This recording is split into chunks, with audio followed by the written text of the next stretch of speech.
And then other people might be thinking the dollar is dead. Petrodollar system is breaking down. Federal Reserve doesn't know what it's doing. China is playing the long game. The US is only planning 4 years ahead. So, what is the dollar milkshake theory?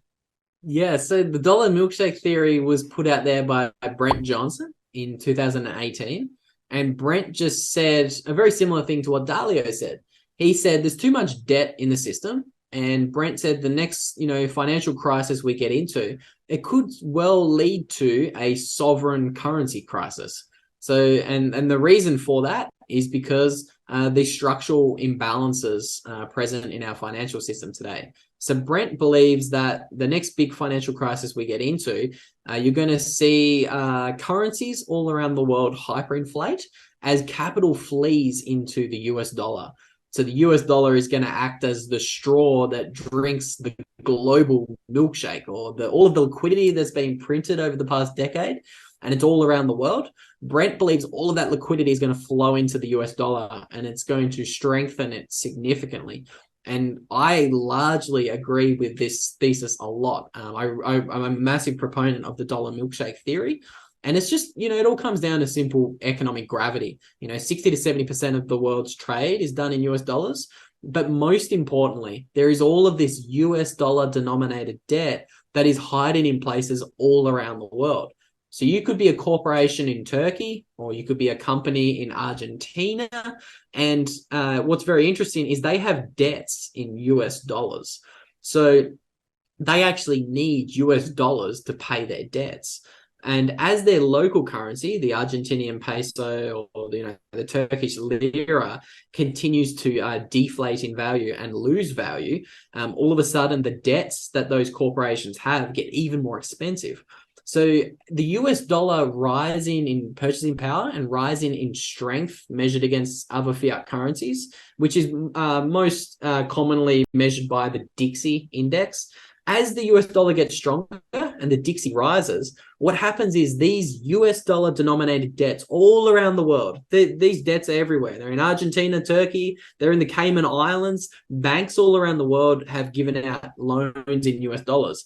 And as the US dollar strengthens, those loans get harder to pay. So Brent's thesis is what's going to happen is Turkey and Argentina are going to have to print their local currency, devalue their local currency, and go into the global forex markets to swap those lira and swap the pesos for US dollars. And then once the corporations have the dollars, they can pay back their US dollar debt. So essentially, it's just going to create like a massive domino effect where currencies all around the world hyperinflate, and the only domino left standing is the US dollar. And that is, the dollar milkshake theory in a wrapper or in a nutshell. And I think it's very interesting that, like, right now, today in the 2020s, in this dollar bull market that we are in, we're watching the largest and safest currencies around the world experience significant devaluation measured against the US dollar. So Lynn Alden actually wrote a really, really detailed piece on this. It was like a 45-minute read. And the synopsis of it was, okay, since we left the gold standard in 1971, the Dixie, or the US dollar, has had three large bull markets. And every single bull market the US dollar has, it's ended in a financial crisis. So in the 1980s, the dollar had a really aggressive rally. It appreciated a lot. I don't remember the exact numbers, but it like doubled in the space of 5 years. And that led to the 1985 Latin American debt crisis.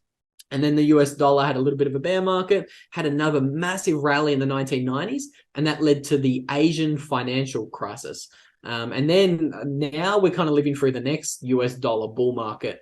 And this time it's not, periphery countries in Latin America or Asia that is having significant stress and is watching their currency lose value against the dollar. What we're watching is the European euro, the Japanese yen, the British pound, the Chinese yuan. All of the largest currencies in the world are losing an enormous amount of value measured against the dollar. So like the euro, for example, I believe that's at like a 25-year low measured against the dollar. They've lost something like 20% of its value against the dollar in the past 12 months. Japanese yen, same story, at a 22-year low measured against the dollar. Same story again in Britain. The British pound is at like a 37-year low measured against the dollar. And like, so I think this is kind of indicative or representative that I think this could be the last US dollar bull market. And I think this could be the US dollar bull market that kind of knocks all of the dominoes down. And the fact that it's the large, quote unquote, safe fiat currencies like the euro, the yen, and the pound experiencing stress is something that a lot of people should be paying attention to. Right. So then how may the dollar and Bitcoin complement each other? What is the Bitcoin milkshake theory? Okay, that is all I've got time for you guys today. I really hope you enjoyed it. If you missed the memo, I'm posting all of my videos as soon as they're made over on the Money Matters YouTube channel. That is obviously built and powered by the Bitcoin only company I'm working for, which is CoinBeast. Link to the full video, and that CoinBeast YouTube channel will be in the description of today's video. And before we close this rip out, I'm going to throw another 2 videos up on screen that I think you'll probably enjoy if you made it this far into this video. And I'd like to quickly thank today's show sponsors, BitBox02 Hardware Wallet, the easiest hardware wallet there is in the space. Amber, guys, they're giving you $10 of free Bitcoin if you sign up using the Amber exchange. Super easy to use. We just roll it out to 62 countries. Get around it. Great Bitcoin only company again. And of course, final show sponsor, Hodling Apparel, the best Bitcoin clothing brand there is in the space. Highly recommend you check them out and check out the videos they're making, because they're traveling to El Salvador, Guatemala, all of these Bitcoin hotspots, and they've got some really great videos they're putting out on their Instagram and their Twitter. So with all that said, hope you guys have a good day, and I'll see you all in the next video.